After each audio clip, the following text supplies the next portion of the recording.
તો મિત્રો સ્મોલ ફેમિલીની અંદર આપણે તમે કોઈ ગાડી શોધી રહ્યા છો જે ઊંચી હોવી જોઈએ, જોવામાં સારી લાગવી જોઈએ અને બીજું સૌથી મેઇન કે સસ્તી હોવી જોઈએ, તો એ બધી ગાડીઓ તમને આજે આવી રીલ્સની અંદર જોવા મળી જશે.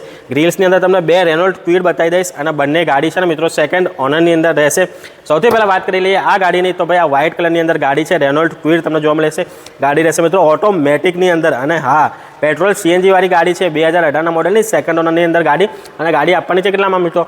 માત્ર અને માત્ર 2,30,000ની અંદર. હવે વાત કરી લઈએ બીજી આપણે રેનોલ્ટ ક્વિડની અંદર. અગર તમારું 2,30,000નું બજેટ નથી, એનાથી બી ઓછું બજેટ છે, તો એનાથી ઓછા બજેટની અંદર રેનોલ્ટ ક્વિડ મળી જશે. આ ગાડી બી ઓટોમેટિકની અંદર આવશે, સેકન્ડ ઓનરની અંદર આવશે, પણ આ ગાડી રહેશે પ્યોર પેટ્રોલની અંદર અને 2017ના મોડલની અંદર તમને ગાડી જોવા મળે છે. ગાડી આપી દેવાની છે માત્ર માત્ર 2 લાખ રૂપિયાની અંદર. બંને ગાડીના જે પ્રાઇસિંગ છે મિત્રો ફિક્સ પ્રાઇસ છે, કોઈ પણ ટાઈપનું નેગોશિએશન કરવામાં આવશે નહીં. ગાડીઓ તમારે જોવી હોય ને તો સ્ટાર ઓટો નવરંગપુર અમદાવાદની અંદર તમને જોવા મળે છે. ગાડી રિલેટેડ બીજી કોઈ પણ ઇન્ફોર્મેશન લેવા માંગતા તો સ્ક્રીન ઉપર લખેલા વોટ્સઅપમાં હાય લખીને મોકલો, બધી ડિટેલ ત્યાં તમને જોવા મળી જશે.